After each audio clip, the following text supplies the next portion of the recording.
طيارة علي بابا. صرحت السلطات في زامبيا أنه تم احتجاز طائرة قادمة من مصر إلى زامبيا، وكان على الطائرة عدد من الركاب 10 ركاب، منهم 6 يحملون الجنسية المصرية وال4 الآخرين يحملون جنسيات مختلفة.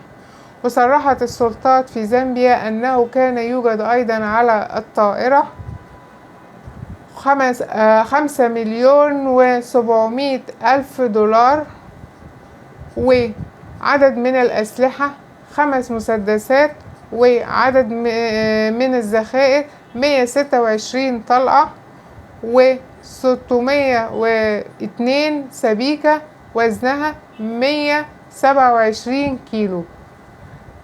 اعتقدوا في بداية الأمر أنها سبائك ذهبية، ولكن بالكشف عليها من خلال وزارة المناجم والمعاجم في زامبيا تبين أنها غير أصلية، وأنها تتكون من النحاس والزنك.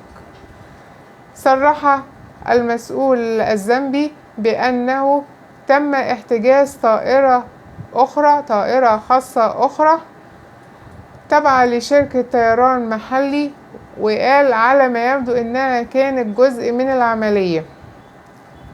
في أقاويل بتقول إن الطيارة اللي تم احتجازها اللي جاية من مصر لزامبيا إن هي طيارة خاصة ملك لرجل أعمال لبناني.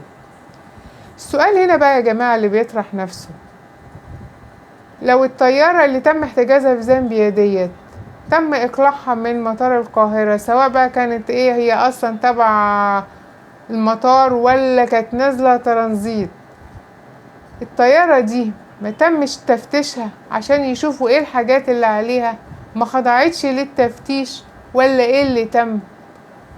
تعالوا اقول لكم الإجابة على السؤال ده. الرد: أكد مصدر مطلع لوكالة الأنباء الشرق الأوسط إن الطائرة دي خرجت من القاهرة باتجاه زامبيا خلال الساعات الأخيرة، وهي طيارة خاصة قادمة بترانزيت داخل مطار القاهرة، وإنها خضعت للتفتيش والتأكد من استيفائها لقواعد السلامة والأمان التي تطبق على أعلى المستويات داخل المطارات والموانئ المصرية. والمصدر قال إن هذه الطائرة لا تحمل الجنسية المصرية.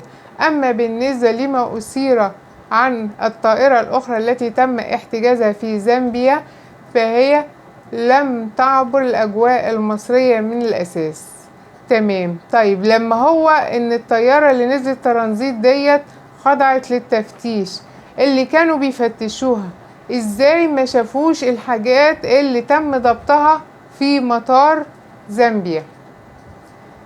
في سؤال تاني برضو، طب يا ترى الفلوس اللي اتلقت في الطيارة ديت، بما ان طبعا ان الذهب طلع مش ذهب وطلع فاصو، الفلوس دي مصيرها ايه؟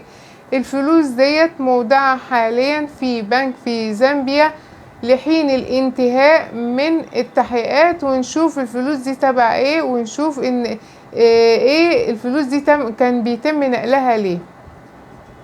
يا ريت نعرف الحقيقة قريب، لان الموضوع شاغل العالم كله.